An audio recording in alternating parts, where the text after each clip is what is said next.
Ngayon ay sasali na naman tayo ng motor show at ang isasali natin ay walang iba kundi si kumpare. Baka ito na siguro yung huli niyang sali ng motor show kasi gusto ko na rin siyang gawing pang-araw-araw. Gaganapin nga pala ito dito sa Maple Grove, dito sa General Trias, Cavite. Susubok lang tayo ngayon, hindi rin ako sigurado kung ano mangyayari. Pero tara, subukan natin to kung ano mangyayari. Kasi hindi natin malalaman to kung ano di ba yung mga mangyayari. At nangyari na ngayon, dapat mangyari. Nandito na kami sa Maple, dumating na dito si kumpare. Wala nang warm up, tignan na lang natin kung anong mangyayari talaga dito kasi hindi ko rin talaga alam kung anong mangyayari kasi hindi naman namin pinaandar, hindi namin tinesting, pinunasan lang namin si kumpare. Gusto ko sanang isali dito yung mga Honda Click natin na si Fantasma o kaya si Ghost kaso nga lang, hindi pa sila kompleto, hindi pa talaga sila pang motor show. At ito, naka-display na si kumpare, iba pa rin talaga tindigan ni kumpare, para sa akin pa rin talaga, ikaw pa rin talaga ang pinakamalupit na motor sa buong mundo. Kahit anong mangyari, iba pa rin talaga tindigan ng isang Raider 150 Fi. Talagang hindi ko masabi, pero kayo, paki-comment naman sa baba kung tama ba yung aking sinasabi na talagang iba yung aurahan ng isang Raider Fi.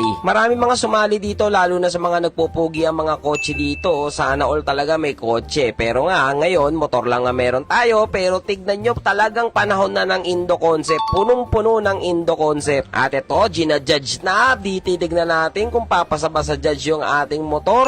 Pagdating sa isang motor show, ito talaga yung nakakaba yung i-check na lahat ng mga gagamitin sa motor mo o yung functionality ng yung motor, kung umaandar ba, mga ilaw, busina. Kasi minsan dito sa mga pagkakataon na to, dito nagkakaroon ng problema Tignan nyo, ayan pinapaikot na yung gulong natin. Tignan mo, parang hindi masaya yung judge dito, parang malungkot siya may sinisilip-silip siya dito, tinitignan niya, inaalog-alog niya.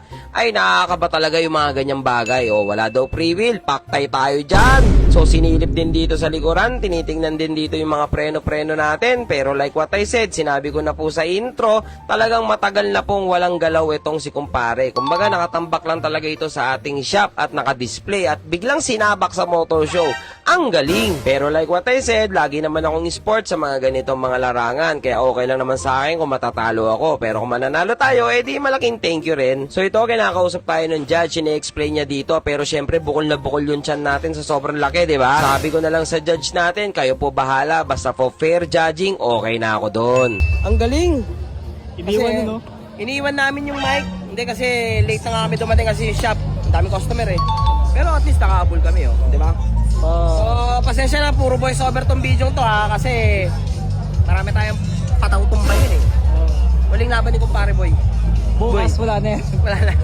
Ba, mga ka-BCK farm natin. For sale na bukas. For sale na. 50k. Ha? 50k. 50k mo mukha mo, rare na yan boy. Raider, sumisibak ng sniper at Aerox.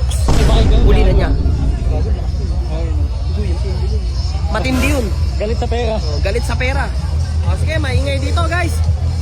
Voice over na lang tayo, baka makapirate ako Sa motor show, after mong i-judge ang iyong motor o after ma-judge ang iyong motor, pwede ka nang lumibot-libot at maggulo sa mga ibang grupo at sumilip-silip sa mga ibang motor. At ito na nga, gumala na tayo dito. At tignan nyo naman yung mga motor na sumali dito sa Maple Grove. Ang gaganda, nang gagandahan mga Giorno, nagagandahan mga Click. Ang dami talaga, lalo na sa Indo Concept. Paki-comment naman dyan sa baba kung gusto nyong isali na natin sa motor show si Fantasma o si Ghost. Mukhang kailangan na kasi mag-sign off o mag-signing off ni kumpare. Mukhang kailangan na natin siyang gawin pang araw-araw, lalo na napakamalang gasolina ngayon. Alam naman natin na pag Raider 150, mga manual, mga underbone, mga tipid sa gasolina yan. Sheesh, tignan mo naman talaga yung tindigan ni kumpare. Kakaiba talaga. Tinitignan mo pa lang para ka nang sinusuntok. At eto, awarding time na. Nakachamba pa rin naman tayo kahit papano. Nakakuha pa rin tayo dito ng mga major and minor awards. Eto nga pala mga nakuha nating award, Best in Malaysian Decals Expert Champion, Best in Malaysian Original Parts Expert Champion,